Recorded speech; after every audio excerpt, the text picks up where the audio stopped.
Hello दोस्तों, मेरा नाम है प्रेम कुमार और आप लोग का स्वागत है मेरे चैनल कॉल में प्रेम में। तो आप लोग को पता ही होगा दुनिया का सबसे बड़ा स्टेचू कौन है? Statue of unity. दुनिया का सबसे बड़ा स्टेडियम क्या है?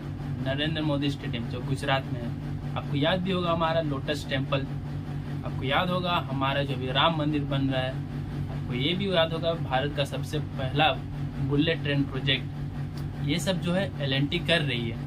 एल&टी यहाँ पे कंस्ट्रक्शन कर रही है, मैन्युफैक्चर कर रही है। तो ये सब जो क्षेत्र है ना, एक सिविल ट्रेड है, उसके बिना अधूरा है। मतलब अधूरा है, मतलब मान लो 60% 70% सिविल वर्क ही है।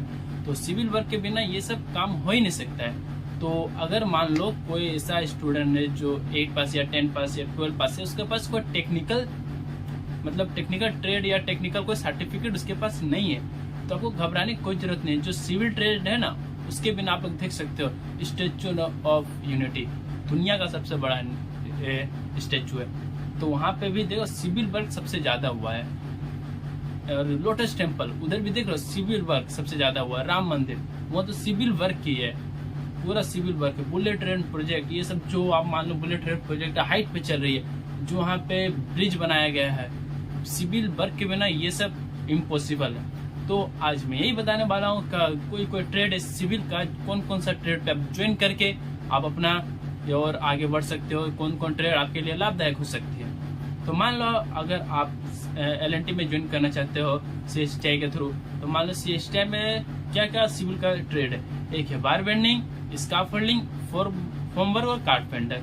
ये 3 सबसे मेन है, जिसके थ्रू आप आराम से सिविल ट्रेड के थ्रू आप जा सकते हो। तो पहले हम लोग बात करते हैं बार बेंडिंग। बार बेंडिंग जो है, देखो आप स्टेचू ऑफ यूनिटी का जो शुरू से देखना, वो शुरू से कैसे पूरा स्ट्रक्चर बनाया गया, उसमें सबसे बड़ा काम है बार बेंडिंग का। मतलब बिना बार बेंडिंग का वो जो क्या बोलते हैं उसका भूकंप 7.58 तक भूकंप का वो जो है ना, वो झेल सकता है। तो ये सब किसके वजह से हुआ है? एक बार बेंडिंग की वजह से और एक फॉर्म वर्क की वजह से। देखो आप अगर मान लो जो वो बार बेंडिंग वो रोड अच्छा से दिया, उसको देखो अंदर तक जो क्या क्या है, गड्ढा करके एक होल बना के वहां पे अंदर से एकदम रोड को मजबूत से ये करके, जैसे हम लोग छत ढलाई नहीं करते हैं तो रड दिया जाता है, क्यों? मजबूती के लिए। तो वो काम सिर्फ एक बार बेंडिंग वाला ही कर सकता है, इतना मजबूती से। आप वो तो आप लोग इसमें बार बेंडिंग के थ्रू आप लोग जा सकते हो, देख सकते हो आज उसी के थ्रू बार बेंडिंग के थ्रू आज हमारा स्टेचू ऑफ यूनिटी बिना हिले खड़ा है उतना ऊंचाई पे। किसके थ्रू? बार बेंडिंग। तो बार बेंडिंग एक कोई मैकेनिकल नहीं है, ये सिविल वर्क है। आप इसमें भी जा सकते हो। बार बेंडिंग का और कहाँ काम आता है? मान लो कहीं बड़ा बड़ा ब्रिज बन रही है, मान लो ब्रिज के कितने एक डिस्टेंस पे पिलर होती है, तो ये जो पिलर के डिस्टेंस पे जो ये ब्रिज होती है, जो उसका फ्लैट सरफेस होता है, इतना वेट कैसे झेल लेती है? ये सब एक बार बेंडिंग का देन है। बिना बार बेंडिंग के बिना ये काम हो नहीं सकता है। तो बार बेंडिंग को किस एंगल में किस तरह से रोड लगाना है, कहाँ क्या लगेगा, कहाँ कितना लेंथ लगेगा, अगर मान लो कुछ गड़बड़ी, ये भी कोई मैकेनिकल से कम नहीं है। ये भी बार बेंडिंग सिविल में आती है, पर ये मैकेनिकल से कम नहीं है। किस जगह कैसा प्रोसेस क्या करना है, ये सब एक बार बेंडिंग वाला अच्छा से बता सकता है। उसके बिना मान लो इतना पुल गिर जा रही है, क्यों गिर जा रही है? क्या उसमें कभी सीमेंट का प्रॉब्लम होता है? मेन बार बेंडिंग वाला जो होता है ना, अगर वो लोग काम अच्छा से करें तो कभी नहीं गिरेगा। तो बार बेंडिंग का बहुत बड़ा योगदान होता है ब्रिज के लिए। कोई स्टेचू बन रही है, अब मान लो सबसे बड़ा स्टेडियम हमारा कौन सा है? नरेंद्र मोदी स्टेडियम, जो गुजरात में है, याद ही होगा आपको। तो वो सिविल वर्क उसमें भी बहुत ज्यादा था। आप देख सकते हो क्या, मतलब डिजाइन देख सकते हो उसका। तो वो मैक्सिमम वर्क में सिविल का था, मैकेनिकल प्लस सिविल। अगर बिना सिविल का आप लोग कोई मैकेनिकल वर्क स्टार्ट ही नहीं कर सकते हो। मान लो आप लोग को कोई बड़ा बड़ा बिल्डिंग बनाना है, बड़ा बड़ा जो बिल्डिंग बनती है वो कौन बनाती है?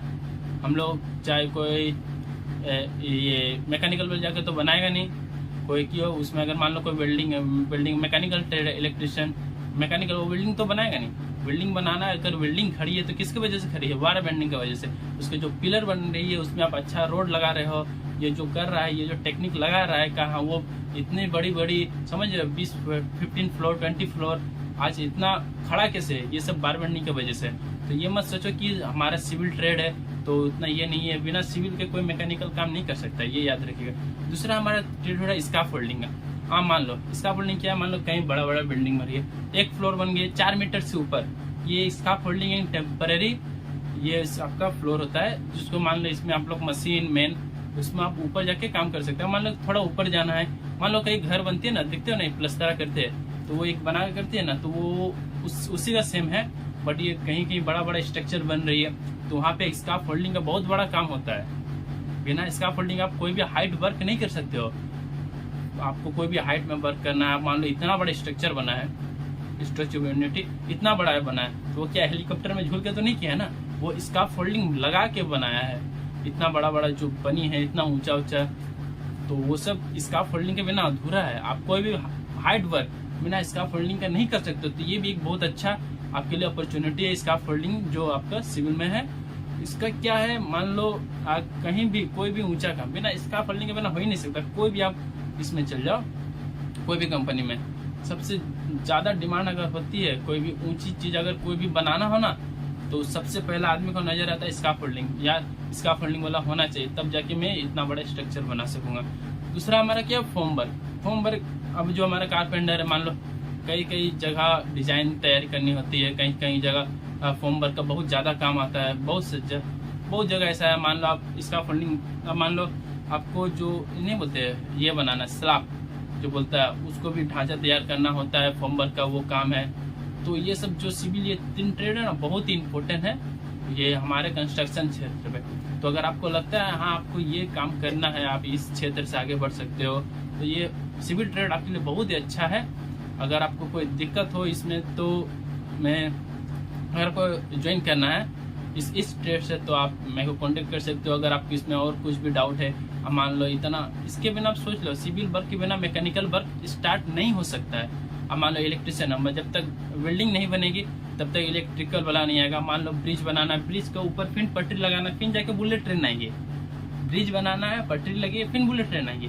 तो ब्रिज किसका काम है, सिविल का। ये तीनों का काम इधर ही है, जो अपना बार बेंडिंग, स्काफोल्डिंग और फॉर्म वर्क, तीनों का काम इधर ही है। तो जब तक ये काम कंप्लीट नहीं करेगी तब तक मैकेनिकल काम आएगा ही नहीं। तो ये मत सोचो कि सिविल काम खराब है, सिविल काम के बिना मैकेनिकल काम स्टार्ट नहीं हो सकता। आप लोग ये ध्यान रखिए। अगर आपको इस क्षेत्र में आगे बढ़ना है तो बहुत अच्छा क्षेत्र है। अगर आप लोग CSTI ज्वाइन करना चाहते हो तो मेरे को कांटेक्ट कर सकते हो, जितना होगा मैं आपको हेल्प कर सकूंगा। और याद रखिए कि अगर आप लोग काम अच्छे से कर रहे हो तो आगे आपका रास्ता और भी खुलते जाएगा।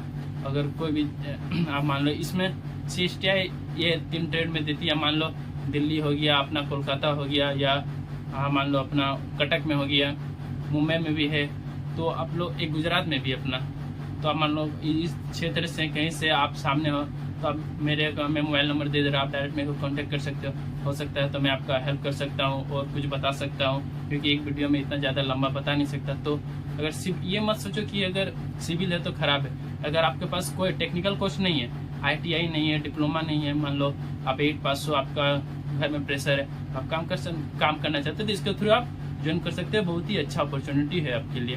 तो चलिए मिलते हैं बाद में।